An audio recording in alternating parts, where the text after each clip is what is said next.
بسم اللہ الرحمن الرحیم۔ السلام علیکم ورحمۃ اللہ وبرکاتہ۔ معزز سامعین کرام، امید کرتا ہوں کہ آپ تمام دوست احباب خیر وافیت کے ساتھ ہوں گے اور اللہ رب العزت کی بارگاہ میں دعا گو ہوں کہ اللہ رب العزت آپ کو خیر وافیت اور سلامتی کے ساتھ رکھے۔ معزز سامعین کرام، آج میں آپ کو استخارہ کرنے کا بالکل آسان طریقہ بتانے جا رہا ہوں، جس سے آپ خود گھر بیٹھے استخارہ کر سکتے ہیں، وہ بھی 5 سے 7 منٹ کے اندر۔ کسی بھی جائز کام سے پہلے استخارہ ضرور کرنا چاہیے۔ جائز کام مثلاً آپ کاروبار کر رہے ہیں، کاروبار شروع کرنے سے پہلے استخارہ کر لیں۔ اسی طرح کہیں آپ جاب کرنا چاہتے ہیں، جاب کرنے سے پہلے استخارہ کر لیں۔ کیا آپ کے لیے یہ جاب بہتر ہے یا نہیں؟ اسی طرح آپ کہیں رشتہ کرنا چاہتے ہیں، کہیں شادی کرنا چاہتے ہیں، کسی بھی جائز کام سے پہلے استخارہ ضرور کرنا چاہیے، کیونکہ حدیث پاک کا مفہوم ہے کہ جو استخارہ کرتا ہے وہ کبھی نامراد نہیں ہوتا، استخارہ کرنے والا کبھی نامراد نہیں ہوتا۔ اور اسی طرح سے صحابہ اکرام فرماتے ہیں کہ رسول اللہ صلی اللہ علیہ وسلم ہمیں استخارہ کرنے کی تعلیم اس طرح فرماتے تھے جس طرح قرآن پاک کی کوئی سورت سکھاتے تھے، یعنی جس طرح آپ صلی اللہ علیہ وسلم قرآن پاک کی سورت سکھاتے تھے، اسی طرح استخارے کی تعلیم ہمیں دیتے تھے۔ استخارہ ضرور کرنا چاہیے کسی بھی جائز کام سے پہلے، اور استخارہ خود کرنا چاہیے۔ استخارہ دوسروں سے کروایا نہیں جاتا بلکہ خود کیا جاتا ہے۔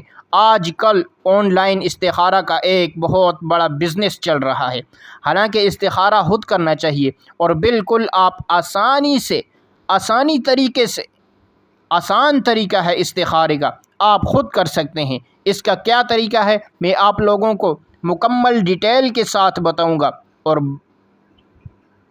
پھر میں آپ لوگوں کو یہ بھی بتاؤں گا کہ آپ کو معلوم کیسے ہوگا کہ آپ کے حق میں یہ کام بہتر ہے یا بہتر نہیں ہے۔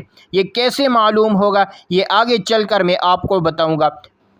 پہلے یہ سمجھ لیں استخارہ کریں گے کیسے۔ تو آپ نے سب سے پہلے وضو کرنا ہے، اچھے طریقے سے آپ نے وضو کرنا ہے، یعنی آپ نے پاک ہو جانا ہے اچھے طریقے سے، اور اس کے بعد 2 رکعت نماز نفل بنیت استخارہ ادا کرنی ہے۔ 2 رکعت نماز نفل پڑھیں گے استخارے کی نیت سے۔ اس کے پڑھنے کا طریقہ بالکل آسان ہے، بالکل سمپل طریقہ ہے، یعنی جس طرح آپ نفل پڑھتے ہیں بالکل اسی طریقے سے پڑھیں گے، کوئی خاص طریقہ نہیں ہے اس کا استخارے کا۔ اچھا، یہاں پر نیت کیسے کریں گے؟ تو نیت دل کا ارادہ ہے، آپ دل میں نیت کریں کہ 2 رکعت نماز نفل بنیت استخارہ پڑھ رہا ہوں۔ نیت کرنے کے بعد آپ نے تکبیر تحریمہ پڑھنی ہے، اللہ اکبر کہہ کر آپ نے ہاتھ باندھ دینے ہیں۔ ثنا پڑھیں گے جس طرح نماز میں ثنا پڑھتے ہیں، اسی طرح تعوذ، تسمیہ اور سورہ فاتحہ کے بعد سورہ ملائیں گے، رکوع میں کریں گے، دونوں سجدے کریں گے، پھر دوسری رکعت میں سب سے پہلے بسم اللہ پڑھیں گے، اس کے بعد سورہ فاتحہ، پھر کوئی سورت پڑھیں گے، پھر رکوع، دونوں سجدے، قاعدے میں بیٹھیں گے اور تشہد پڑھیں گے اور دعا پڑھ کر سلام پھیر دیں گے۔ نماز پڑھنے کے بعد، یعنی آپ کی 2 رکعت نماز نفل بنیت استخارہ مکمل ہو گئی۔ نماز پڑھنے کے بعد اب آپ اسی جگہ بیٹھے بیٹھے یہ دعا آپ نے پڑھنی ہے۔ اب آپ نے یہ دعا پڑھنی ہے، اللہم انی استخیرک بعلمک واستقدرک بقدرتک واسألک من فضلک العظیم فإنک تقدر ولا اقدر وتعلم ولا اعلم وانت علام الغیوب اللہم ان کنت تعلم ان هذا الامر، آپ اس لفظ پر پہنچیں، ان هذا الامر، اس لفظ پر پہنچے تو جو چیز جس کے لیے آپ استخارہ کر رہے ہیں اس کا ارادہ کرنا ہے دل ہی دل میں۔ اس کے بعد آپ نے آگے دعا پڑھنی ہے۔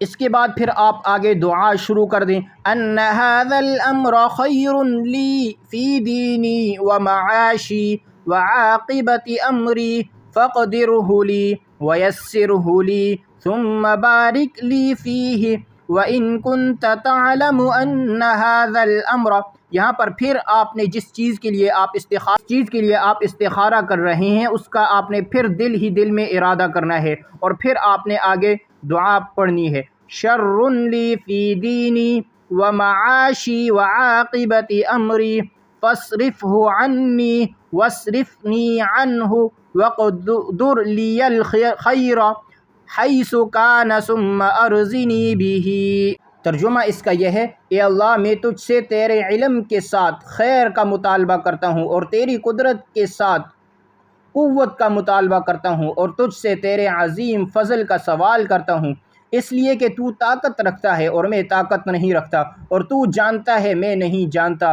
اور تو ہی غیبوں کا جاننے والا ہے۔ اے اللہ اگر تیرے علم میں یہ بات ہے، یہ کام میرے لیے میرے دین، میری معیشت اور میرے کام کے انجام میں بہتر ہے، تو اسے میری مقدر میں کر دے اور میرے لیے اس کو آسان کر دے، اور پھر میرے لیے اس میں برکت ڈال دے۔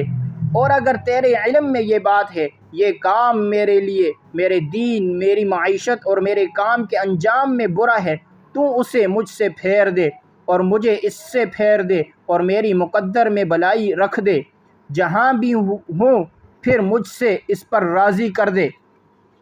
تو یہ تھا اس کا ترجمہ۔ اب یہاں پر ایک سوال ہوتا ہے کہ معلوم کیسے ہوگا؟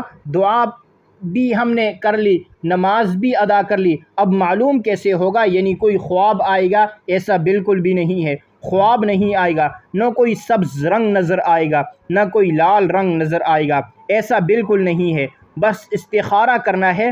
آپ استخارہ کرنے کے بعد اگر آپ کے حق میں وہ کام بہتر ہوگا، اس میں اللہ رب العزت آپ کی مدد فرمائے گا، آپ کے لیے آسانیاں پیدا فرمائے گا، اور اسی طرح اگر وہ کام آپ کے حق میں بہتر نہیں ہوگا تو اس میں رکاوٹیں پیدا ہو جائیں گی۔ بس اس کے علاوہ اور کچھ نہیں ہے۔ آپ کو اس کے علاوہ کوئی رنگ نظر یا کوئی خواب آئے گا، ایسا بالکل نہیں ہے۔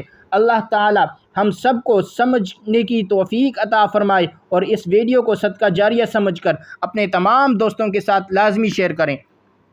جزاک اللہ۔